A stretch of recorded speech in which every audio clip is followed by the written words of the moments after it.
A retrospective series more than 2 years in the making. Let's get on with it, shall we? On April 20th, 1990, Fire Emblem, Shadow Dragon, and the Blade of Light was released in Japan for the Famicom. But because people were probably doing something else that night, very few went to purchase the game. Over time though, more people started to talk about it, and spread the word on how good it actually was.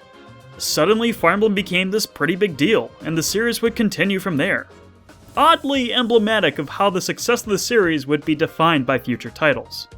After 20 years of games and the roles of leadership constantly changing, it seemed as if the strategy series already had a foot in the grave, with another soon to join it. Nintendo allowed Intelligent Systems to produce one more game before deciding if the series should keep going at that point. Preparing for the worst outcome, Intelligent Systems wanted this game to be a reminder of what made Fire Emblem so great. They brought in veteran developers and borrowed ideas from the series' 2-decade history. This was the game we would eventually know as Fire Emblem Awakening, and in the event it found no success, it could still stand as a milestone for how far the series came in that time. So whether it was divine intervention or cruel irony, Awakening easily became the best-selling game in the series worldwide. Of course, Nintendo allowed for a sequel at this time. Intelligent Systems then responded with Fire Emblem Fates. While a game with mixed opinions to be sure, it was still just as financially viable as Awakening. With Fire Emblem suddenly being this big deal, it was clear that Nintendo wanted to capitalize on this newfound success. The Shin Megami Tensei Cross Fire Emblem project was in development for a while beforehand, but saw release during 2015 in Japan.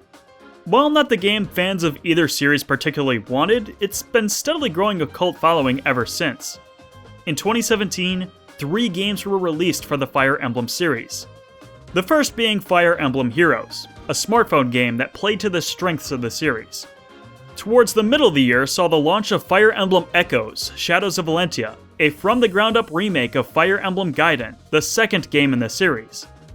And to close out the year, we saw Fire Emblem Warriors, a collaboration between Fire Emblem and Koei Tecmo's Dynasty Warriors franchise. Not only did these efforts prove Fire Emblem was here to stay, but it also bought valuable time and creative freedom for the next mainline entry. In 2015, the newest game in the series began its life as a 3DS title, but it wasn't too long into development that they learned about the Nintendo Switch. With it being the first time Fire Emblem would appear on a home console since 2007, Team Emblem knew it was important to go big and bold. Unfortunately, their ambition was catching up to them. This was the first time the developers ever worked on an HD project, and their lack of experience resulted in many complications. Koei Tecmo was familiar with the Switch's hardware already. Their work on Fire Emblem Warriors made for an easy partnership. Many from Intelligent Systems had commented after the fact that Koei Tecmo wasn't there for just outsourcing help. This project was more or less a full collaboration between the two developers. With such a vast network of resources behind the development, it was decided that this game should be atypical. That it was time to push Fire Emblem to ambitious heights the series had not attempted since the days of the Super Famicom. What they created was undeniably a new direction for the Fire Emblem series, and somehow familiar. So once again, we are brought to a new realm for the Fire Emblem series. Ladies and gentlemen, welcome to Fodlan. Hell yeah! We did it! We finally did it!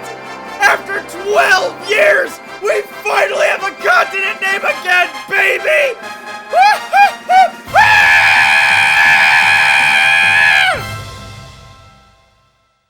It may seem silly to get excited over a proper noun, but this one name was someone on the development team acknowledging where they went wrong with their previous entries. A lack of world building and disassociation between characters and setting resulted in awkward story pacing, leading to nonsensical moments. Events only happened because they were cool, or because they were trends set by the games that came before them. Three Houses starts with a cinematic, much like the others, throwing viewers into a defining moment in Fodlan's history. The final battle between Nemesis, King of Liberation, and Seros, a holy warrior of the goddess. This isn't some moment you'll eventually play in the game. You're not being spoilt on anything. It's answering questions players don't know to ask yet. Just as we think more information is about to be provided, the vision ends, and more than a millennia passes, as we awaken not to the cries of warfare, but to the sight of a little girl on a stone throne, leading to the introduction of our main character. You are Byleth, renowned across Fodlan as the legendary Ashen Demon, a mercenary working under the direct leadership of your father. Uh-oh! Uh-oh!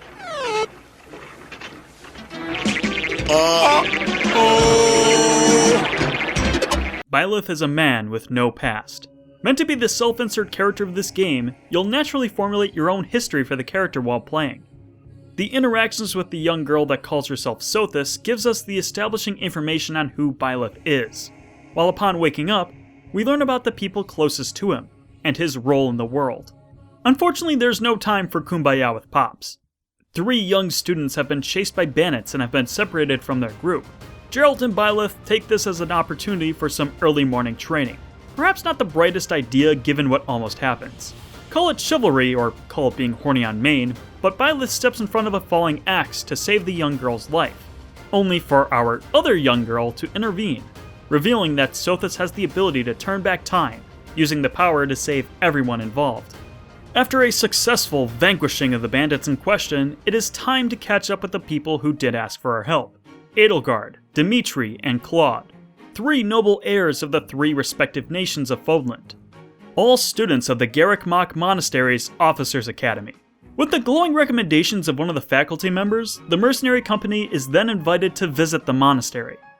When arriving, players learn that there's more to the mercenary commander than initially seemed. Or maybe exactly what they seemed, depending on how much you've played Path of Radiance. Geralt was once a knight in service to the Archbishop for the Church of Seros, Lady Rhea, and after 2 decades of separation, is once again invited back to serve as their commander. But the young mercenary would be wasted just laying about the monastery. Instead, Lady Rhea offers Byleth the chance to work as a professor for one of the school's 3 houses, conveniently led by the 3 students of the chance meeting earlier that day. After spending a little time in the school, getting to know all the students Byleth could potentially nurture throughout the year, comes the first faculty meeting. As the Academy's newest teacher, Byleth is allowed first choice on which house he'd want to teach. The pivotal decision comes much more suddenly than in Fates, but the branching choice is handled much better. Fates was a singular game split into multiple products that required separate purchase in order to get the full story. On top of that, each game also had a unique form of progression, and a different philosophy for challenging the strategic minds behind the controller.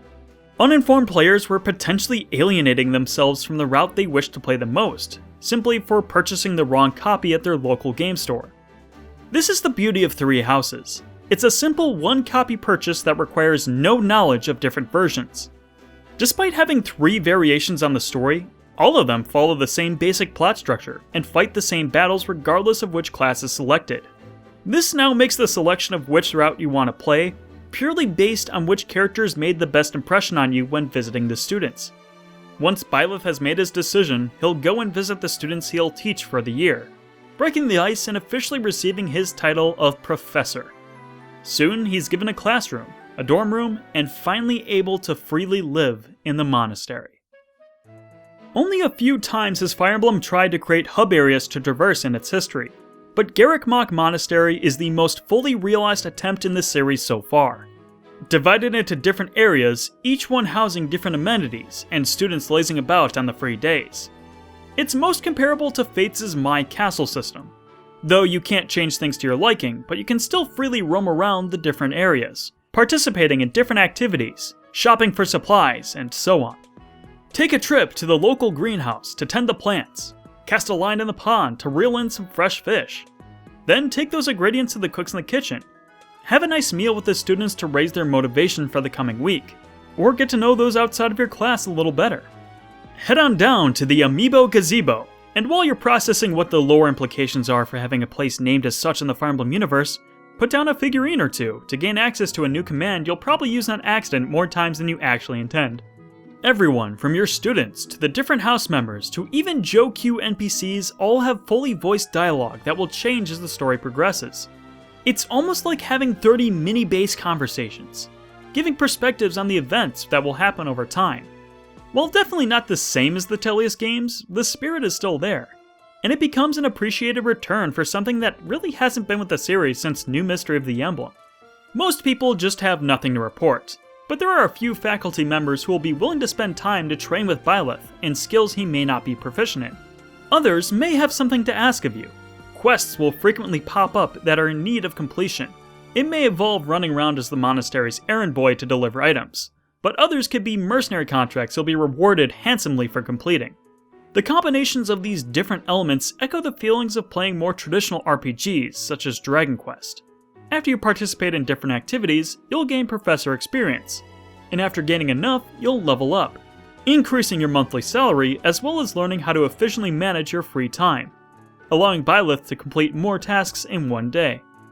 But no matter how well you spend it, time continues to move forward. The free days in the monastery will sadly end before you know it. Once the bell rings, it won't be too much longer before evening settles in. Perhaps you should too. After all, you've got a long week of lectures ahead of you. As a professor, it is Byleth's duty to shape the young minds of his students, and it's up to him what path they will ultimately take. Students can learn anything from the art of fencing to riding on the backs of Pegasi. If you were utterly lost, you could always play to their strengths.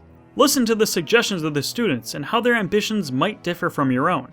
You might get some new ideas for how you want them to progress. Or, more often than not, they'll just ask you to teach them the exact lesson plan you already have lined up for them. They can be anything. They can be everything, as long as you're willing to put the time and resources into developing those talents.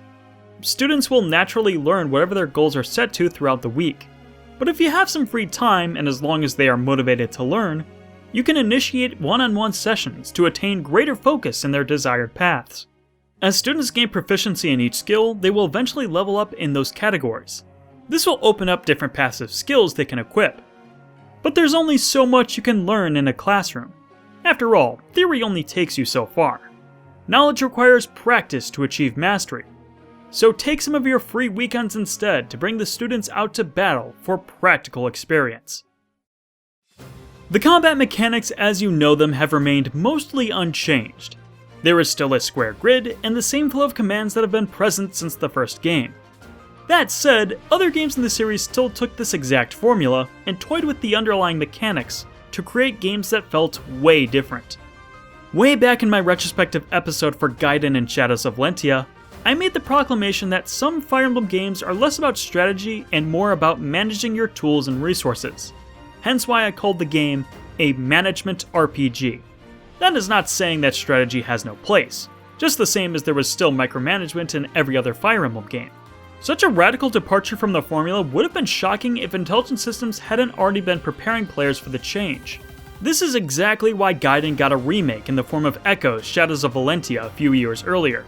In retrospect, this was an obvious maneuver to get people adjusted to the different gameplay style, as well as test out new mechanics that made their way into Three Houses. So it shouldn't be surprising that Three Houses takes more after Gaiden and Shadows of Valentia than any other game in the series. By progressively leveling up weapon ranks, units would gain access to new combat arts, special abilities that were more effective than regular strikes.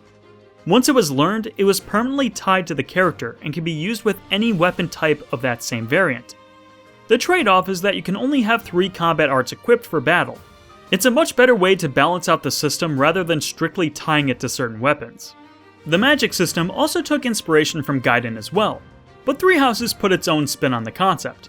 Every character had a list of spells they could learn if they studied Faith and Reason. Spells had a limited number of charges per character.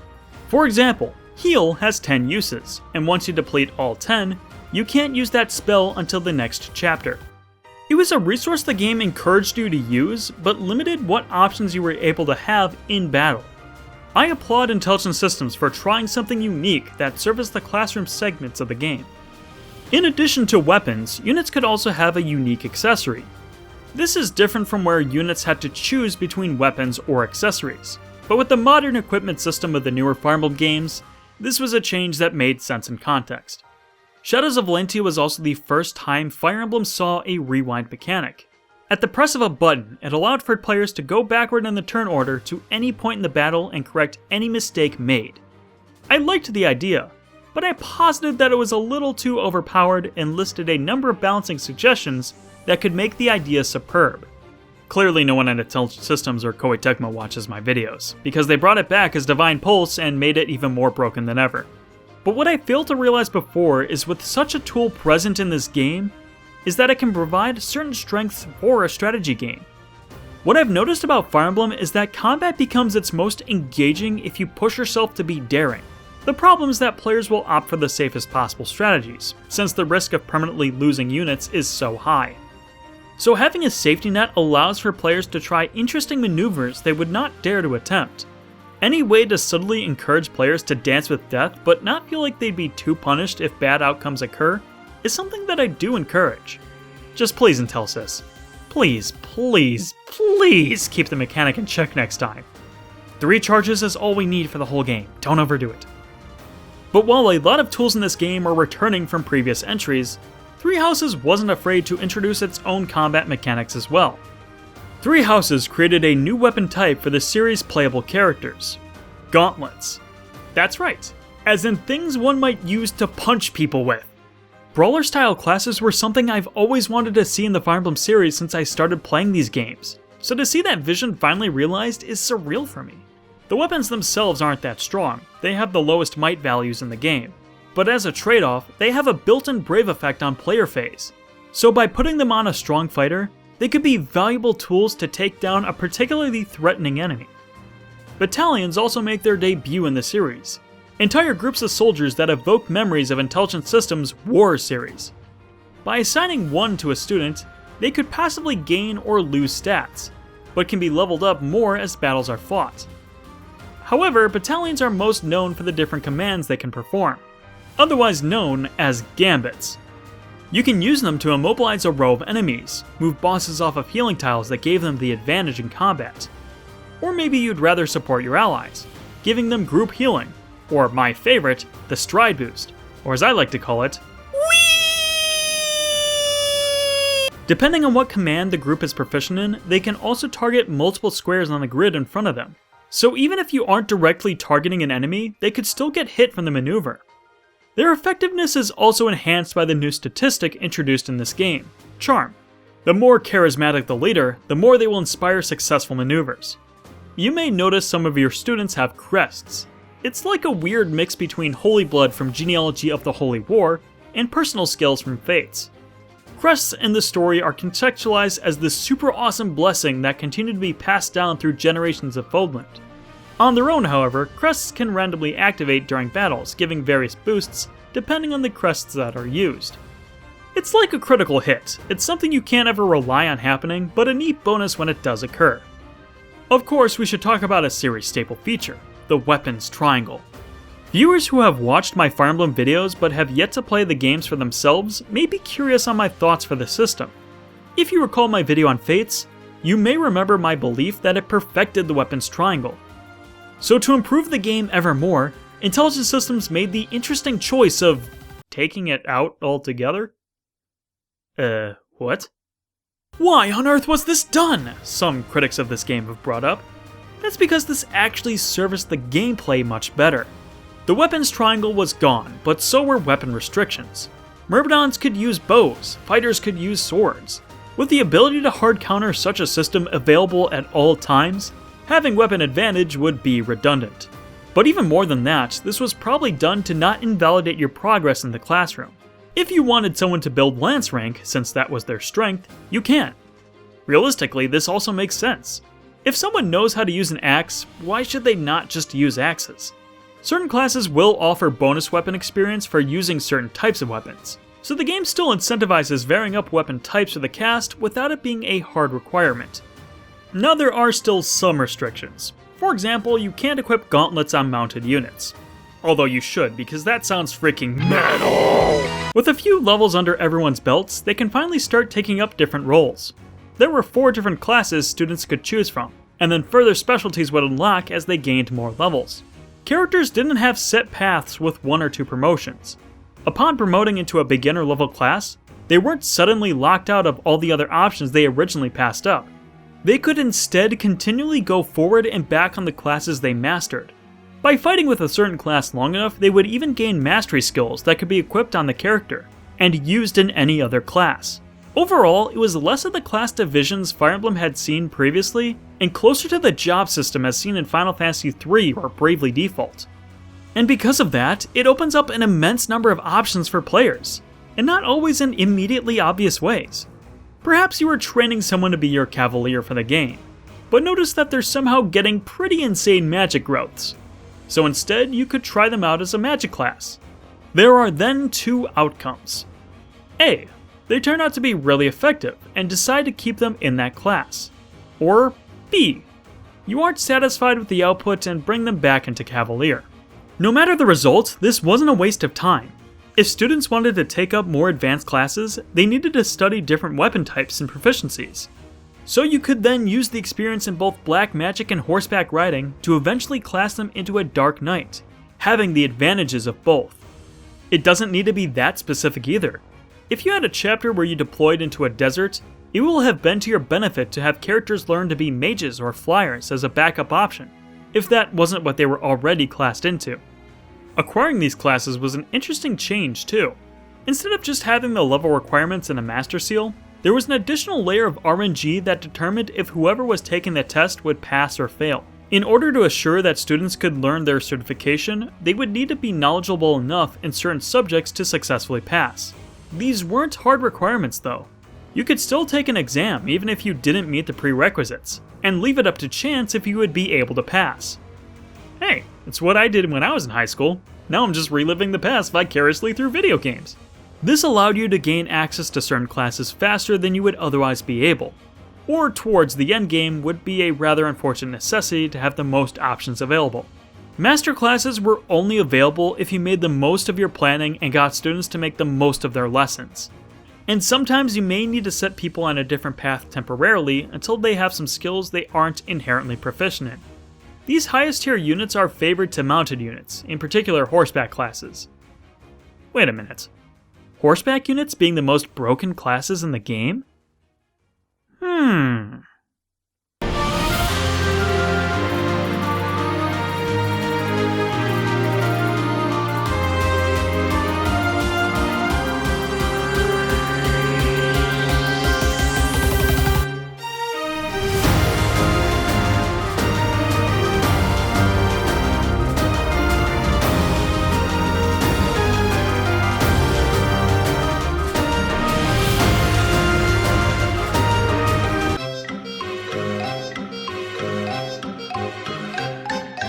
But hardships bring people together, so it's time to talk about the support system. Now, functionally, supports are mostly the same as Awakening. However, pairs don't need to be adjacent to each other in order to accrue support points. In fact, between battling, eating meals, and participating in class, there are more ways than ever to ensure seeing support conversations, to the point you're near guaranteed to see all the different combinations of supports within your respective class by the end of the game. I don't know about you, but the characters of Three Houses didn't strike me as interesting right away. I had some trouble remembering their names or even who they were as people. But that's actually okay. The characters of Three Houses are much more well-rounded than the last couple of games. While I have said that Fire Emblem benefited from these more simple one-note characters in my Awakening video, I would like to revise that previous statement of mine. That system works with a limited scope. And I think that's why I had so much trouble trying to like the characters of Fates. The simplicity worked for Awakening, which was a much more grounded story. Fates tried to be this multi-perspective conflict, but applied the Awakening character philosophy in a situation they couldn't accurately portray. For a longer multi-perspective game such as Three Houses, it simply wouldn't have worked with a cast consisting of characters with one-note personalities. In fact, the least interesting characters in the game are the ones that still rely on their character traits to be the entire basis of their personality. That said, the characters who surprised me the most were the ones I thought I had figured out at first glance, only for me to get into some of their supports and realize how hard my expectations were subverted. People like Sylvain, Lawrence, Sedith, and many more, including the three main lords of the game. I knew going in they would be the most interesting characters, but the subtle nuance of Three Houses surprised me a lot more than I was expecting. Each one has their own goals, ambitions, and quirks. Playing this game for the first time, I had a difficult time deciding on which house I wanted to side with. I didn't regret the choice I made, and look back on the other classes, thinking about how fun it would be to teach them too. Everyone made a really great impression at the start of the game, and having the privilege of going back to teach all 3 houses eventually, I can say that none of them are a bad choice. At the same time, none is clearly the best. Despite following the same basic story structure, every house leader provides their own perspectives on the way Byleth teaches them, as well as the various battles they partake in. So you may have noticed that there's a lot to this game, between holding lectures, going to battles, and the main story. How does this game cohesively tie all of these elements together? The game revolves around a calendar system that neatly organizes how you'll manage your real-life time playing this game. Every full week, classes will be held for students, and on every in-game Sunday is your free day to choose between exploring the monastery, fighting in battles, and attending seminars. Each has their own benefits, and you can only choose to do one per week. At the end of a month or an otherwise specified date, you are then required to fulfill your assigned mission. It neatly divides the game into more manageable chunks. If you wanted to play the game but didn't want to invest more than an hour, there was still plenty to do that isn't fighting a long battle. It's most comparable to games like Persona or Trails of Cold Steel. You don't have a strict time limit. The gameplay loop is more about deciding what actions you'll take in that time, and after so many free days, comes time to deploy for the mission you've been given that month. And these core missions bring about a rather grim revelation. What seemed like stopping bandit attacks and rising rebellions may be linked together as a plot to assassinate Archbishop Rhea during the Rite of Rebirth, a special holiday for the church that will leave the Archbishop exposed to danger. Taking precautions, Byleth sends his students to look for possible holes in the monastery's defenses, and any motive for what this elusive group is really after. Evidence comes to pass that the assassination plot is a decoy from the real prize, the tomb of Saint Saros. Byleth takes his students to stop the raid on the Holy Mausoleum. Inside Saros' coffin is not a body, but instead a hero's relic. The young professor is able to disarm the grave robber, and by reaction uses the sword to deflect an oncoming attack, coincidentally revealing that he has access to the full power of the weapon. Rhea reveals that this is none other than the Sword of the Creator, the ultimate of the hero's relics, gifted by the goddess to rid Fodlan of ancient evils of long past.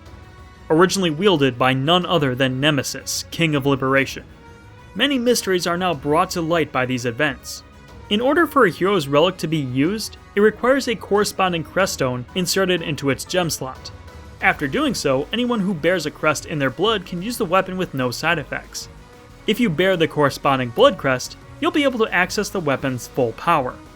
Byleth is a carrier for the Crest of Flames. However, Nemesis did not have any children, at least not according to the records of Fodlan's history. Not to mention that the crest stone for the Sword of the Creator is missing entirely. How is it that the young professor can wield such a weapon? Well, regardless, it's still yours to use, and despite having limited durability, it can be repaired by just resting his body for a few days. So rest up before the next mission and use the power of the relic to combat the might of the thief with no crest in his blood. By using the power of the gods, you'll fight him and... Oh, that can't be good.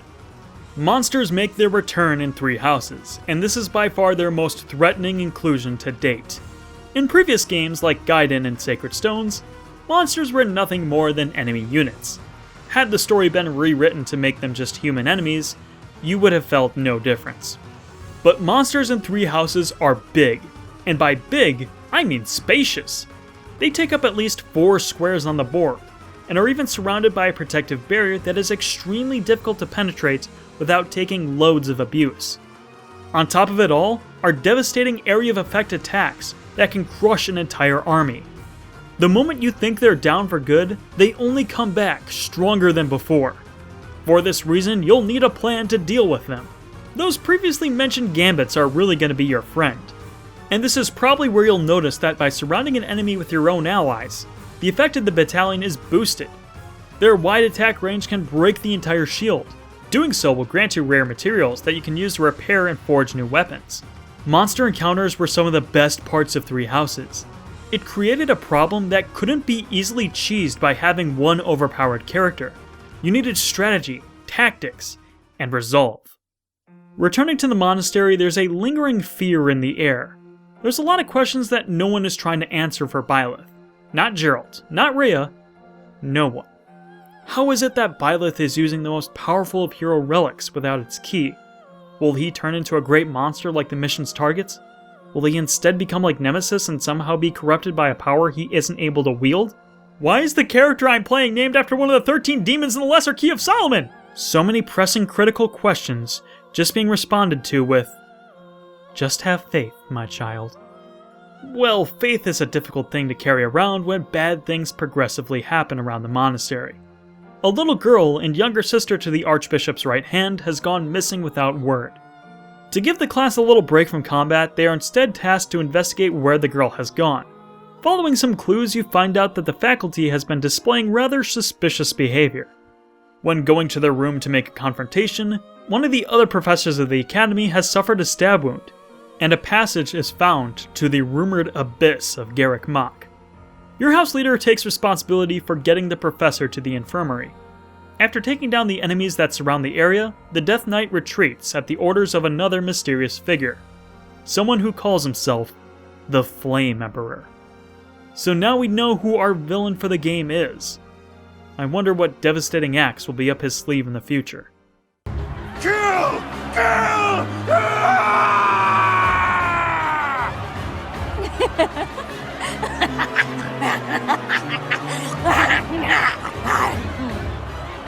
Oh, that can't be good. The events of Ramire Village are a horrifying sight. All of this caused by a kindly man of the school's faculty, revealing that he was in disguise that whole time. Though the Flame Emperor makes another appearance, saying that he did not desire this outcome, hinting that he's affiliated with such allies, but cannot stand with their methods, and even asks Byleth to help take them out. Of course, he refuses. What reason is there to side with another person who still doesn't try to answer any of his questions? The events of what happened weigh heavily on everyone's mind while going back to the monastery. After all, this is supposed to be a happy month for the academy. It's the time of the White Heron Cup to decide which student will receive the honor of being a battle dancer. And of course, who could forget the grand ball happening on the anniversary of the school's founding? This is when the students get together, suggesting they should come back to the monastery in 5 years, when supposedly the grandest event is being organized for the school's Millennium Festival. So no matter where everyone is in the world, no matter what has happened, they will all come back to see each other again. After a night of grand joy, it is time for battle. This time, an emergency mission is posted to the professor, to investigate monsters that have cropped up in an abandoned chapel nearby the monastery. Geralt is also assigned to accompany them during this battle. After clearing out the old church grounds, we find the surviving girl caught in the commotion. After thanking the knight for his help, she causes a turning point in Byleth's life.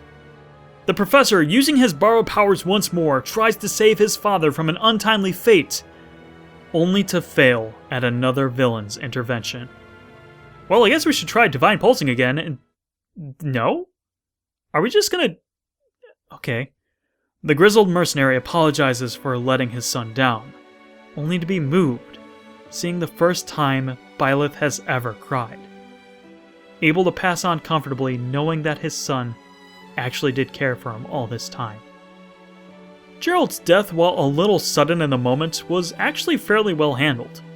He was a character built up and present for a majority of the game, and my only true criticism of this event is that Geralt wasn't a playable character beforehand, or at least available to assist in more missions for Byleth's house. Because while the game does try to play up his passing as a sad moment in the story, I admit that I found it more comical than anything. After all, Because, say it with me, it's not a Fire Emblem game unless your dad dies! after Byleth's loss, a sense of gloom begins to permeate the school. Nothing has changed, but everything feels different. By Geralt's orders, you search his room for any clue of what's been going on, and eventually you stumble upon his journal. By Sothis' request, you open up to see what the history of this man was, and we get to learn about the complicated origins of his child. As a player, you were naturally led to believe that Byleth's origins were purposely left ambiguous to fill in whatever role you think made sense for them to be doing in their life. After all, they're a silent protagonist, a blank slate. And as it turns out, whatever assumption you had is probably wrong. Reading Geralt's diary is the first big clue to his past we finally received. Byleth being a silent protagonist isn't for player immersion, but because that's the character's history. Perhaps this is the reason we don't know Byleth's nature before the start of the game. Perhaps the reason he has no memories to share is because no memories of those days exist. Without so much as a heartbeat to have kept him moving, who's to say that Byleth was ever really alive before the fateful day he met Sothis? That's why you remember being born within the last week of the Lone Moon, while according to Geralt, Byleth was actually born sometime around the 20th of the Horsebow Moon. By the end of the month, though, the latest intelligence is brought to the Professor. The woman who murdered his father has been sighted within one of the forests near the Monastery. When Rhea learns of what Byleth is trying to do, she urges him not to go, saying that this is most certainly a trap to bait Byleth out. But with the Sword of the Creator in his most able hands, there is no one better to send to deal with the threat. So Byleth's class begins to make chase. The seemingly innocent girl that attended the monastery turns out to be another shapeshifter. While she talks a big game, she's no match for the Professor. Byleth is able to catch up just fine, but his pursuit turns to be his downfall. This was in fact a trap, and the other old man from before casts a demonic incantation, trapping the Professor. The time is finally come to unleash the forbidden spell of Zaharas upon our enemies!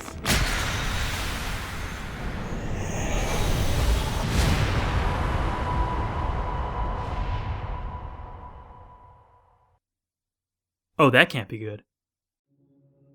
Byleth is now lost in the deep, endless darkness, a fate even worse than death. All anyone can do is endlessly travel the abyss. The only way to escape is to possess the power of a god. Sothis, having grown close to the young professor, decides that she will grant him such power.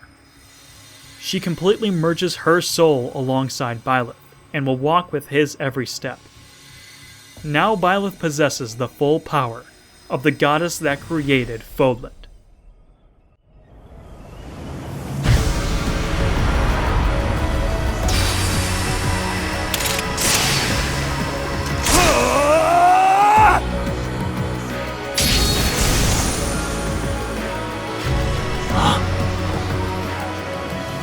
So the Fellstar consumes even the darkness itself.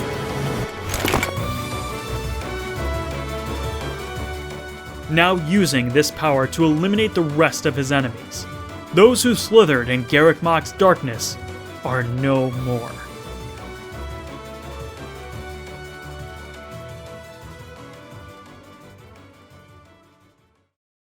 Once the adrenaline fades, the power is too much for the Professor to handle. He collapses on the spot, and only awakens later, being comforted in Rhea's lap, proud that he was able to defeat such darkness. At least that's what Byleth believes she's proud of him for.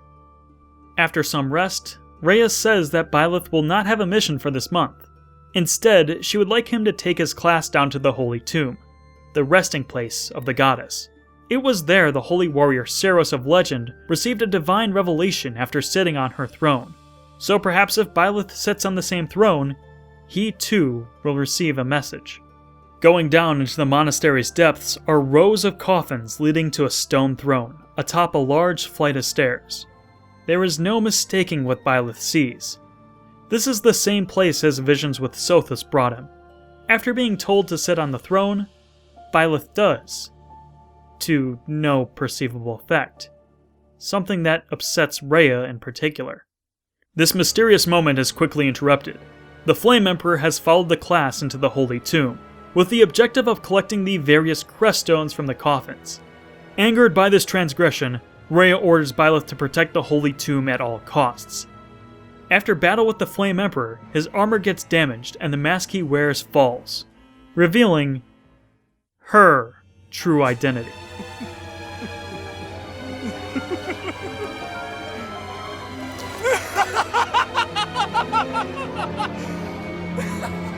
Is this some kind of twisted joke? The Flame Emperor, the person you've been fighting either directly or indirectly over the course of the game, is revealed to be Edelgard.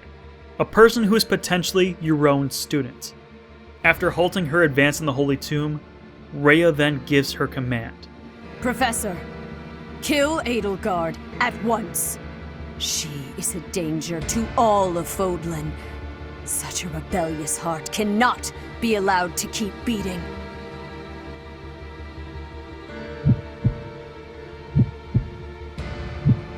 This is among my favorite moments in Three Houses. This isn't like when deciding which house to teach. The decision between Rhea or Edelgard in the Holy Tomb is a moral dilemma where neither seems like the good option. If you played Three Houses teaching either the Blue Lions or the Golden Deer, it's very easy to look at Edelgard and see a terrible person. And as someone who sided with the Black Eagles on his first playthrough, I won't deny the abhorrent acts Edelgard commits. But if you make the effort to learn about Edelgard, to understand why she is so ambitious, you can come to a point where you understand her actions, even if you don't agree with the method. In fact, you only have the option to side with her if you make the time to actively support her, an option which is actually more appealing than it sounds. Because despite appearances, the Church isn't some paragon of humanity. Rhea may not have always been actively lying to Byleth, but she sure wasn't going out of her way to give him the truth. The organization she runs comes off as pretty aggressive, despite the fact that their religious teachings preach about the benevolence of the goddess. Remembering his father's warning from the beginning of the game to watch his back around Rhea, perhaps the Archbishop's goals are more selfish than she wants people to believe. Regardless of the choice he makes, Byleth is then required to prepare for battle. Whether that battle is a defense against the Empire that has declared war on the Church, or whether he is personally leading the charge alongside Edelgard to take down the religious influence in Fodlan. This battle will be the winds of fate that determine which direction Fodlan will sail towards. With the final battle at Garrag Monastery concluded, we are finally at the turning point of the story. Congratulations! You have just entered part 2 of the game. And much like Byleth around cliffsides, this is where Three Houses falls off. The peace you fought so hard to protect as a professor is but a distant memory. 5 years have passed in Fodlan. The political landscape has completely shifted throughout each region. While worn down from the decisive battle from that fateful day, Garrag Monastery still stands, and becomes the occupation for whatever house you decided to teach at the start of the game. The novelty of the fully explorable monastery has more or less completely worn off by this point. The spread out rubble, towering scaffolding, and empty classrooms make this place feel like a hollow fortress that is only a shell of the academy it once was. The constant upkeep of managing the soldiers, the greenhouse, and teaching just becomes a tedious motion by this point. And despite being in a full-scale war, the challenges the game puts players up to are very underwhelming. Being able to read the UI effectively also takes too much away from the strategy. Aggro lines show which enemies will prioritize which allies they will attack. Now that the enemies are predictable, it removes any mystery of how actions will play out, and remind you of the flaws in your formation. In previous games, it was up to you to ensure there were no holes in your defensive line by the time enemy phase rolled around. In Three Houses, the sheer amount of information you're given takes too much away from the planning experience.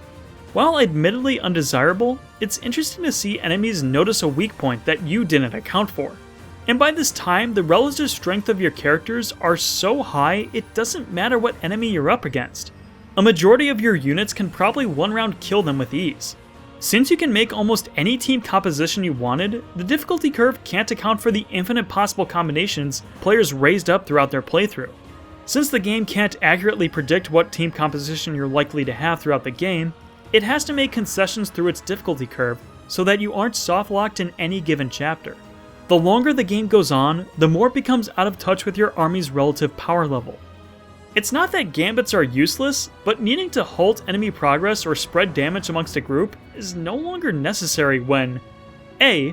all the students have gotten strong enough to take care of themselves at this point, and B.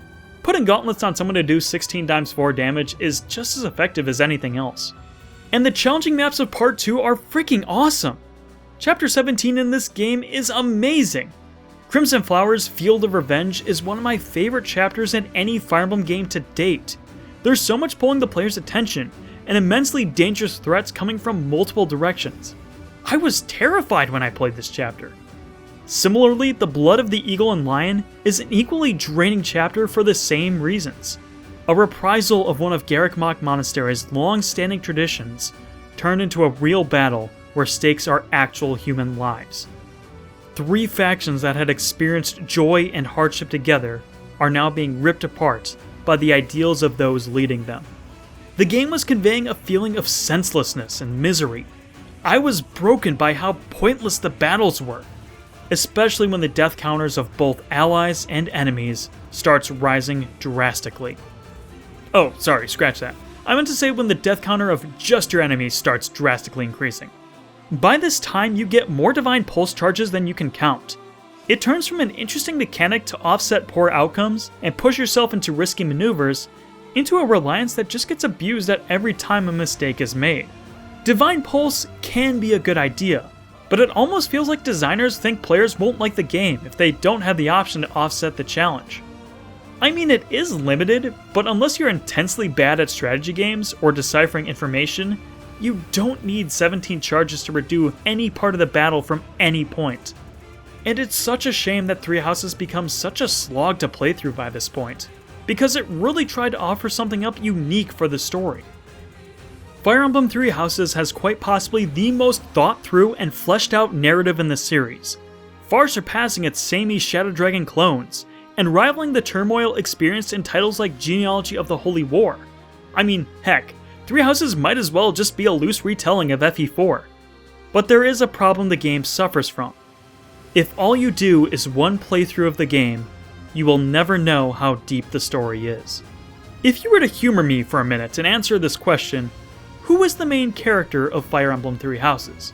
And I know I said earlier in the video that it's Byleth, but forget about him for a minute. Just pretend he doesn't exist. If not him, then who? Well, it's obvious. It's Edelgard. The girl the story centers around, no matter which pathway you take. The instigator of the war, and a central villain for every route she isn't the protagonist of. Listen carefully to the lyrics of the main vocal song, Edge of Dawn, or as it's known in Japanese, The Lady of Hresfeld. And yet, how beautifully ironic is it that the one route of the game where you follow Edelgard is the most widely criticized for being unfinished and is lacking in the level of story distribution the other routes in the game have. It's not being shorter than the other routes that's Crimson Flower's problem. It's the fact that they have the maps, narrative, and character context to continue the story to Edelgard's logical conclusion, and for some reason decide to do nothing with it. If you were like me and stumbled into Crimson Flower for your first route of the game, then you're inevitably going to be left with a lot of questions. Although, it's hard to be mad when you realize that was the point. Fire Emblem Three Houses is a game about perspective.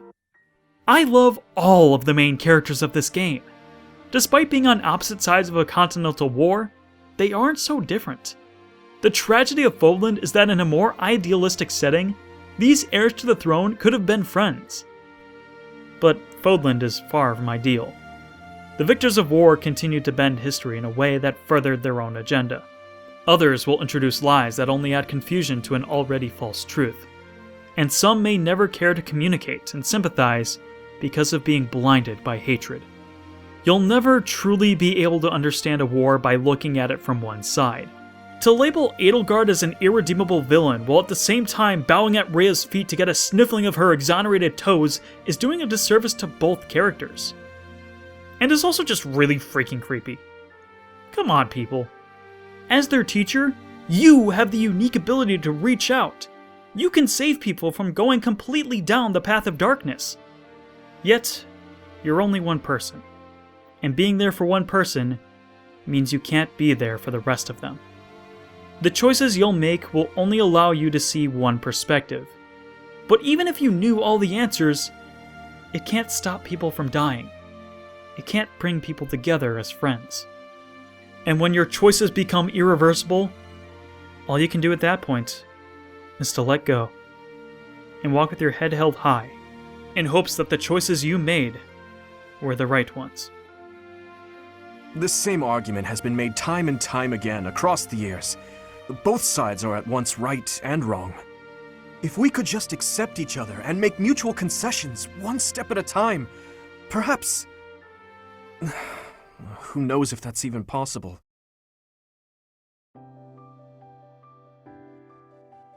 Three Houses is a game I have complicated feelings for. While I wouldn't say that this is one of my favorite games in the series, I still enjoyed it more than most other Fire Emblem games. And I genuinely believe the more you play this game, the more you will get out of it.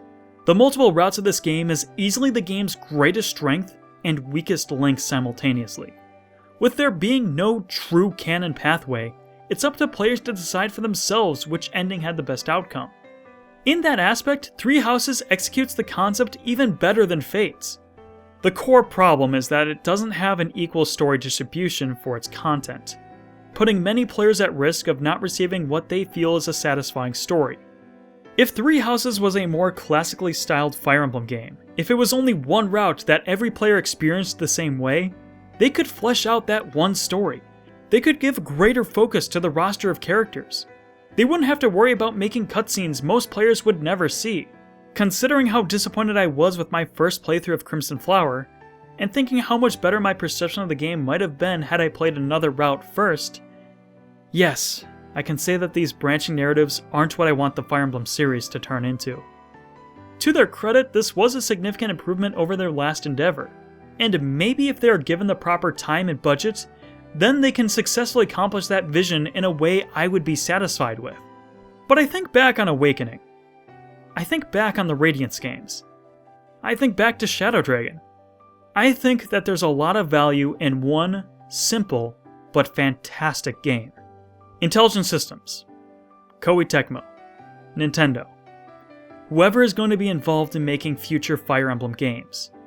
If it once again comes down to a choice between creating 3 or 4 pretty good games that offer up easily marketable replayability, or you make one amazing game that has a focused scope and polish at every corner of its gameplay and narrative, I don't think I'm alone in saying that we would so much rather continue to enjoy that one extremely good game for years and years to come.